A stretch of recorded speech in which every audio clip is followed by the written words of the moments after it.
जब चुनाव आते हैं हिंदू मुस्लिम फलाने हर जगह जातियों का नाम ले, क्यों भाई? जाति जनगणना बिल्कुल नहीं होनी चाहिए। अनुराग ठाकुर जो कह रहे हैं बिल्कुल सही कह रहे हैं। हमें क्या, चाहे दलित हो चाहे ओबीसी हो चाहे कोई भी, सब भाई हैं हमारे। हर व्यक्ति को पता है, लेकिन ये जबरदस्ती गुमराह करना है पक्ष को, सरकार को बेमतलब का दलित का नाम लेकर के अध्यक्ष क्यों बने जब उनको ये पता नहीं कि मेरी जाति क्या है और मेरी जाति के कितने लोग हैं भारत के अंदर।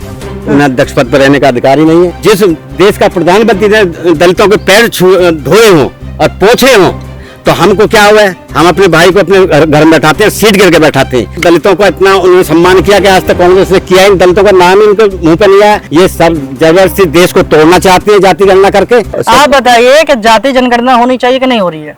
होनी चाहिए। अब देखिए, जो सत्ता पक्ष है वो ये कह रहा है कि इससे क्या होगा कि जातियों में देश पड़ जाएगा, और वही विपक्ष कह रहा है कि अगर जाति जनगणना नहीं होगी तो भागीदारी कैसे पता चलेगी? जातियों में तो न आपके रोकने से रुकेगा न रुकेगा, वो तो बटा हुआ है। जब चुनाव आते हैं हिंदू मुस्लिम फलाने हर जगह जातियों का नाम ले, क्यों भाई? हिंदू तो एक है ना, हिंदू तो एक है। मंदिर में जाएगा तो सूर्यकाश कैसे जाता है? नहीं, कुछ लोग, कुछ दल ये कहते हैं कि दलित अलग है, पिछड़े अलग हैं। यही तो बात है। बंटवारा तो अपने आप कर रहे हो, बंटवारा तो अपने आप कर रहे हैं लोग। तो आपके हिसाब से जाति जनगणना नहीं होनी चाहिए?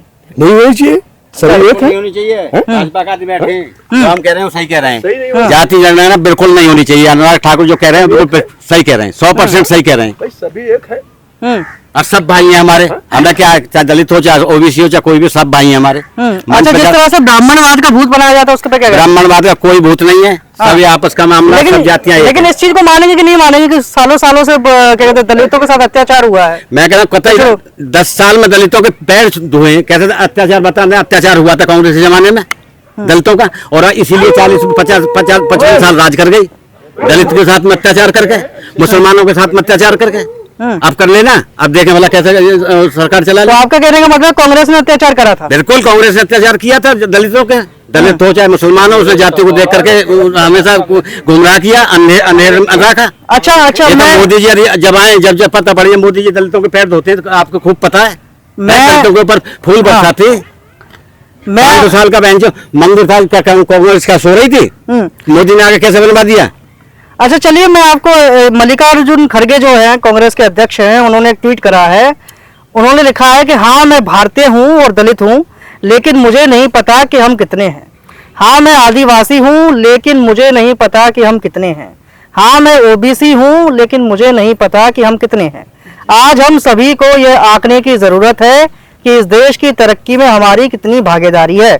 बीजेपी आरएसएस वालों की हमसे यह छिपाने की साजिश है ताकि वो हमें पिछड़ा रख सके और षड्यंत्रकारी बहानों से आरक्षण छीनकर हमारे अधिकारों का कब्जा कर सके। बीजेपी आरएसएस का विश्वास मनुस्मृति पर है, वनस्पत बाबा साहेब डॉक्टर अंबेडकर के संविधान पर रत्ती भर भी नहीं। वो इस देश पर 5000 साल पुराना सामाजिक शोषण जारी रखना चाहते हैं। जाति जनगणना समय की जरूरत है ताकि हाशिए पर पड़े लोगों के लिए सामाजिक, आर्थिक और राजनीतिक सशक्तिकरण लागू किया जा सके, ताकि समान अवसर हिस्सेदारी का लाभ उठाया जा सके। लेकिन मोदी सरकार हमें इससे वंचित कर रही है। अब बताइए कि मल्लिकार्जुन खड़गे ये सीधा आरएसएस और बीजेपी भी ये कह रहे हैं कि मनुस्मृतिवादी हैं और जाति जनगणना नहीं होने देना चाहते और आरक्षण खत्म करना चाहते हैं।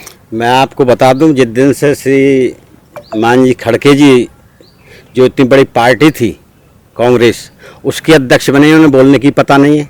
उनको सब पता है अध्यक्ष क्यों बने जब उनको ये पता नहीं कि मेरी जाति क्या है और मेरी जाति के कितने लोग हैं भारत के अंदर। उन्हें अध्यक्ष पद पर रहने का अधिकार ही नहीं है। सबको पता है, मुझको भी पता है कि कितनी जाति है हमारी भारत के अंदर, कितनी हमारी भागीदारी है, हर व्यक्ति को पता है। लेकिन ये जबरदस्ती गुमराह करना है पक्ष को, सरकार को बेमतलब का दलित का नाम लेकर के, इसीलिए जो है ये सीट ले गए अब के संविधान को खत्म कर देंगे।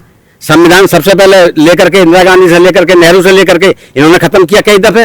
आज तक संविधान की रक्षा की बाबा साहब अम्बेडकर की मोदी ने रक्षा की। गांव गए, वहाँ देखिए क्या उन्होंने बनाया स्मारक, सब जगह घूमे, दलितों को इतना उन्होंने सम्मान किया कि आज तक कांग्रेस ने किया ही। दलितों का नाम ही उनके मुंह पे नहीं आया, कभी किसान का नाम नहीं आया, आज किसानों को देख लीजिए कितना सब्सिडी मिल रही है, कितना पेंशन को अधिकार है। लेकिन बात तो यही है सर कि आज भी ऐसी खबरें आती हैं कि जहाँ पे मटका छूने भर से किसी की हत्या कर दी जाती है। मैं कह रहा हूँ कतई और नहीं।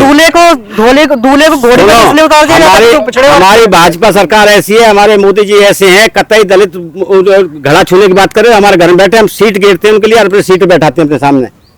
जिस देश का प्रधानमंत्री ने दलितों के पैर धोए हों और पोछे हों, तो हमको क्या हुआ है, हम अपने भाई को अपने घर में बैठाते हैं, सीट गिर के बैठाते हैं। ये भाजपा का कायदा और भाजपा से हम सीखे हैं, नरेंद्र मोदी जी से हमने सबक लिया इस चीज का। कोई दलित नहीं है हमारे साथ, हम सब हमारे भाई हैं, छोटे बड़े सब भाई हैं और सबको भाई मानते हैं, एक समाज है। ये सब जबरदस्ती देश को तोड़ना चाहते हैं जाति गणना करके।